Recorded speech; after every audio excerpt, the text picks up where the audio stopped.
I've studied a lot of successful companies, and I've been in successful organizations and owned successful businesses and played on championship sports teams.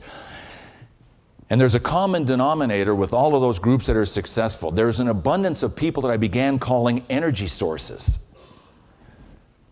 Energy sources. An energy source is somebody that you can plug into, especially on a day from hell, which it's just one of those days.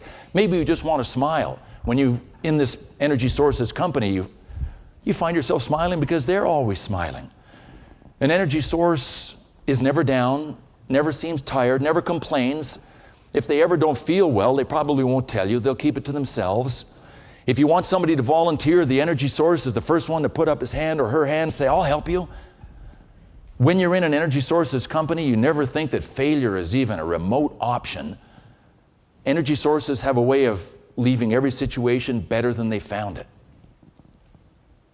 Now, I've been on some crappy teams too, okay?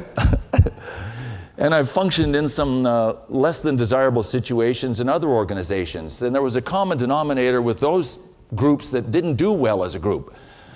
There was an abundance of what I began calling energy vampires. Oh, you know energy vampires. They suck the living life out of every situation they go into. When they arrive, infighting ensues. They're always sick, they're always tired, and even on days when you don't feel sick and tired, when you begin the day, when you're in their company, you don't feel very good any longer.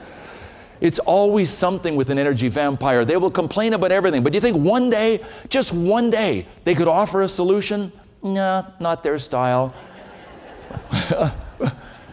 When you're in an energy vampire's presence, they make you feel that doom and failure are right around the corner. And they find a way of leaving every situation worse than they found it. And most of what I'm talking about, energy source or energy vampire, has to do with attitude.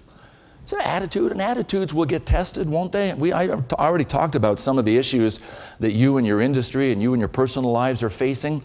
So your attitudes will be tested. There aren't that many people being relocated, but I can imagine that that's an attitude tester, the stressors involved, and I can hear the conversation now. Bad news, we got to let you go.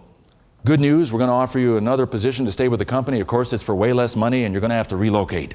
And you're going to have to sell your home, and you're going to lose a whole bunch of money on your home because, as you know, we're not in the home buying business any longer. And you're going to have to assimilate and adjust into a new community, and for that matter, so are your children, because they're going to have to change schools, and they're going to have to assimilate into a new community. And by the way, during all of this, we want to keep morale high, so you're expected to keep your happy face on.